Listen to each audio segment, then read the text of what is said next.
What is going on, guys? It's the Mad Dragon. We're back doing another preview video for round 2 of the Autumn Nations. This one's going to be for Wales versus Fiji.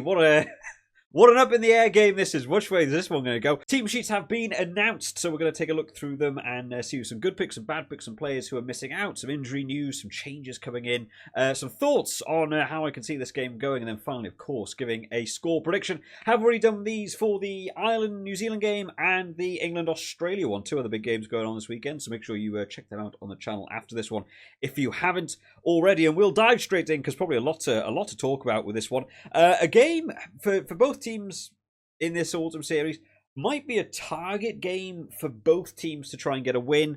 Wales are going on to play Australia, and maybe people would want that to be their target game. Honestly, they're not in a good position at the minute. They played Australia twice in July. They lost both games. They also lost to South Africa in the June. But, I think we all probably could have seen that one going. I think getting a win over Fiji is important for this Wales team, who are not performing at a particularly high standard at the minute, and Welsh rugby is struggling.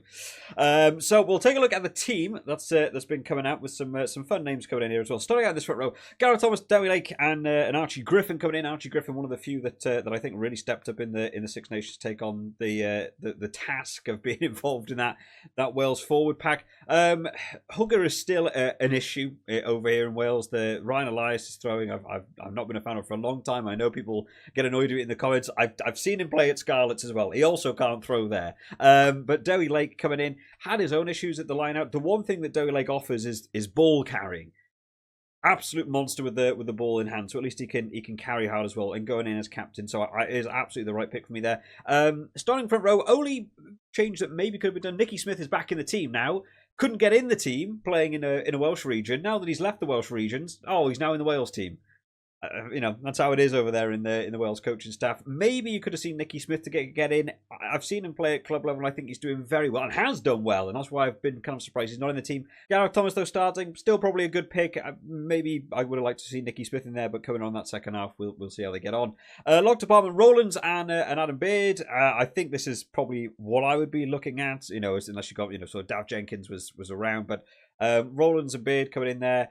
I think Mauling is going to be a big one in this one. It's one of the few areas that I felt Wales had stuff going well for them was in the maul. Apart from, individual players doing individual good stuff over the Six Nations, on their own. As a team, the maul was probably the only real positive thing that the Wales have had to take away recently. So having someone like Adam Beard to disrupt an opponent's maul, along with your own maul being really solid, would hopefully, take that away from a team like Fiji, who are a lot of very big, powerful lads as well. I think that's a good lock department for me. Back row, Tame Plumtree going in at flanker alongside Tommy Raffel and Aaron Wainwright in at 8. Jack Morgan's back in the team. I can't see a Wales team where Jack Morgan doesn't start in a team, but he's come out after not being involved with that Six Nations. I personally be picking Jack Morgan over Plumtree. I've still not seen it from him in an international jersey. For me, I've even seen a couple of games at club level where I don't necessarily think it's making the greatest impact for me, but getting in there in the Six shirt. I mean, back row's actually where Wales do have a bit of depth to be able to mix and match some players a bit, but I would have liked to see Jack Morgan get involved there. In the halfback partnership then, Thomas Williams going in alongside Gareth Anscombe. Gareth Anscombe's back in. 10 is a huge issue in the Wales team at the minute. So Gareth Anscombe coming back in, I think, is a superb name to have back in the squad. Costello's been kind of 50-50. Johan Lloyd's just sort of gone.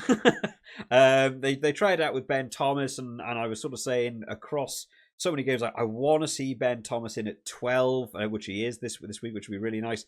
So Anscombe coming in at 10, I think is a good pick to be able to have as that fly half option.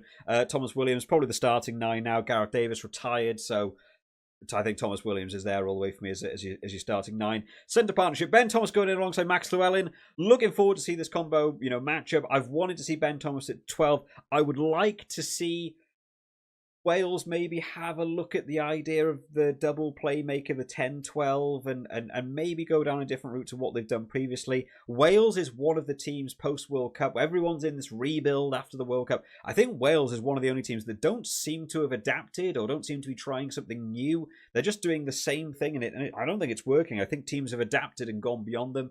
Maybe looking at a 10-12, and you've got someone like Ben Thomas in who can play 12 as in a couple of different ways. I really think it's an area we want to be looking at. Maxwell getting there at outside centre as well, who's been playing in good form. I did think as well over in the Scarlets is Max Page. I thought maybe we could be seeing that. He hasn't been over at the Scarlets for very long, and he's still a young lad. So I did think maybe we could get him in there as well. But Max Llewellyn starting off in that outside centre. And then in that back three, Murray going in, making his debut this weekend. Grady out on the right wing and Cam Winnett in that fullback shirt. And Fiji, oh boy, Fiji are a team you need to be on top of your defence for. I don't know a lot about Murray, so I can't go too into it. Mason Grady is, absolutely superb in terms of his attack when he gets his hands on the ball out on that wing. Defence for me has been shaky a little bit. He can bite in a bit and not stay far enough out wide, and they can sort of run around, and Fijian wingers will punish you. Cam Winnett's been pretty solid under the high ball in the fullback shirt. Again, the only thing for me is just probably going to be the size element to him. These Fijian guys are just massive, right? It's going to be a big size comparison, so he's got to be on game for his defence. But I think he's been pretty good filling in that fullback shirt, But if you had someone like a Liam Williams available, I think I might have still gone down that route. In terms of your replacement bench, then Ryan Elias, Nicky Smith, and Azarati. It's not a front row I'm massively confident in.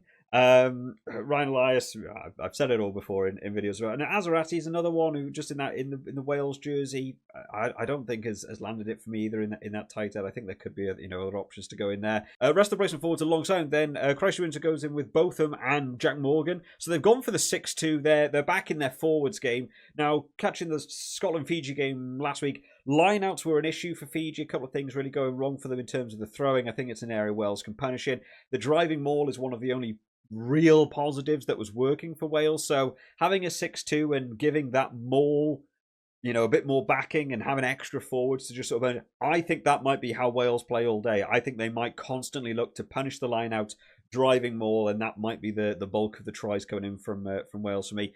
And then the replacement backs, Bevan and Costello, going to come on there in the second half. And I'm not too sure about how they're going to move around some of the malleability to cover those injuries. That's the issue with the 6-2. Sam Costello I see very much as the 10. Ben Thomas can also cover 10, so you've kind of got 3 10s.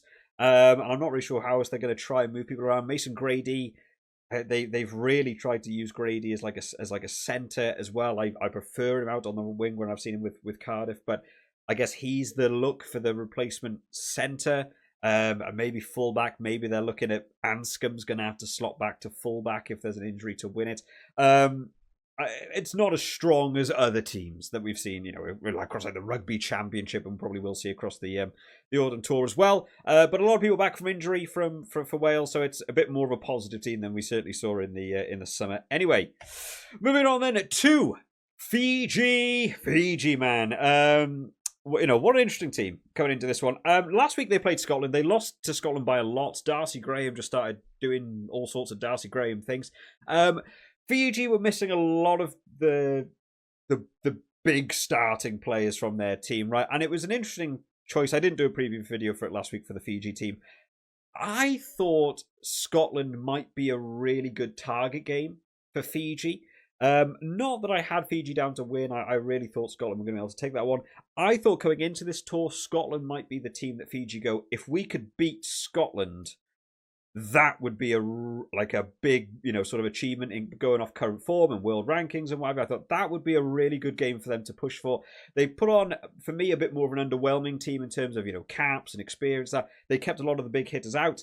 And I was like, I feel like instead what they've done is targeted this Wales game, which is a game I think they can win. I think they've got the backing deal to do it. The last sort of run of performance has been relatively decent. I mean, last week they lost by 40, rough game against Scotland, but beat Japan 41-17. They beat the USA 22 to put to 3. They only let them get 3 points on the board. Beat Tonga 50 points to 19. They beat Samoa 42-16. Lost to New Zealand, beat to Georgia 21-12. And a slim loss to the Barbarians at 45-32 as well. They are up for these games. They've had good form, and we saw this game in the pool stages, and it absolutely could have been a game that Fiji won. That drop ball right at the end with Semi Radradra was You know, over here in Wales, we were like, oh my, thank God something happened there, because like I honestly thought Fiji was gonna win.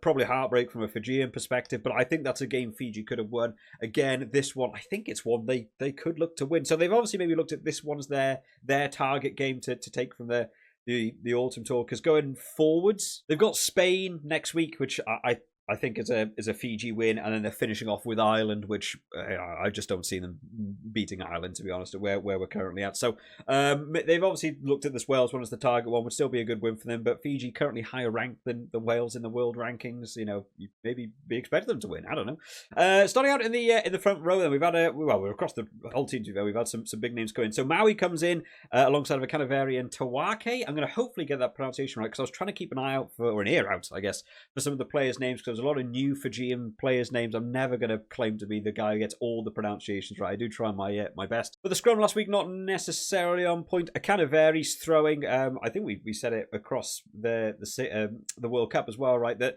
it's one of the areas that seems to let Fiji down a bit. Is the line-out throwing doesn't seem to always be on point, and they seem to swap over. You know, Matavesi or a Canavari. The lineups don't seem to be really that bang on, and other teams just allowed to punish them for it. It's something I would like to see them just generally improve on. Or if you're not going to land these outrageous throws, just go to the front. Get a bit more, percentage success rate at that line out and put some pressure on some of the teams, because once the backs begin to open up, it's a real dangerous team. In the lock department, then Nasila goes in alongside of Mayana Vanua, which is still a good lock department side, and then the back row unchanged from last week, still missing out. When you think about players, you've got like Bottier and players like that not in the side now, but still a decent little backs. The one person actually missing off the start list, which is a change from last week, was Votter, who had his yellow card at the start of the Scotland game. But actually, when he got into the game, I was like, this is a guy I'm looking forward to seeing more. Unfortunately, not in the team this week, but he was playing in the outside centre department. Hardback partnership, Lomani going in alongside Caleb Muntz, which is nice to be seeing him back in the Fijian side. He missed out on the World Cup, Caleb Muntz, but it's nice to see him have a really solid 10. They had to do a lot of the Fijian. They were trying different scrum halves to do kicking. They were trying all sorts of different stuff. So Caleb Muntz being back in there, I think, is a good, sort of control player. Centre partnership, Josh Tuisova goes in alongside Naya Kalevu.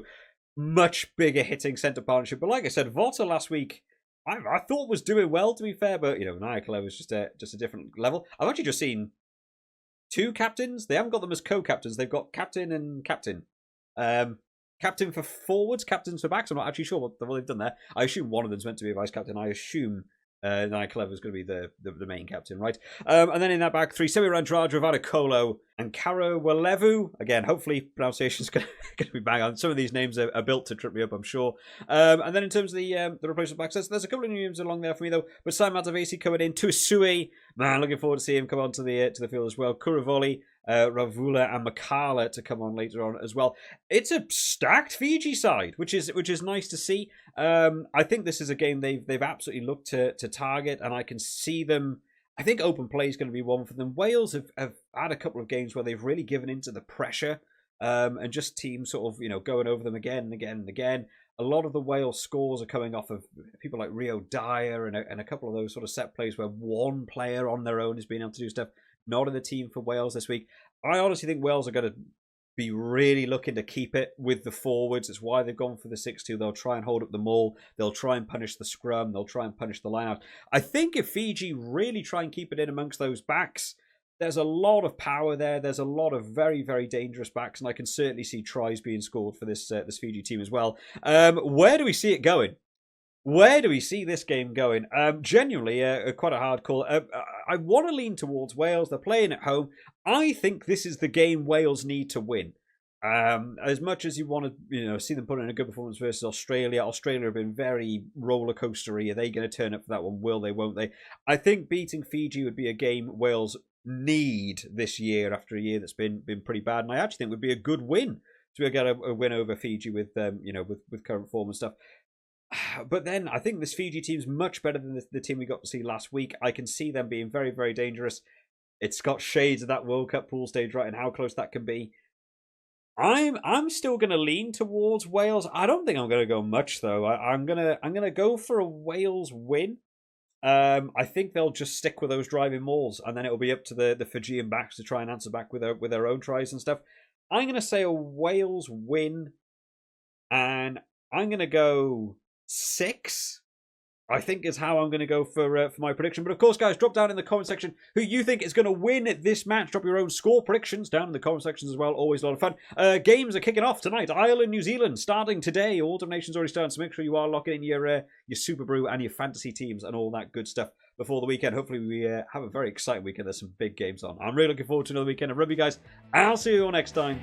Bye-bye.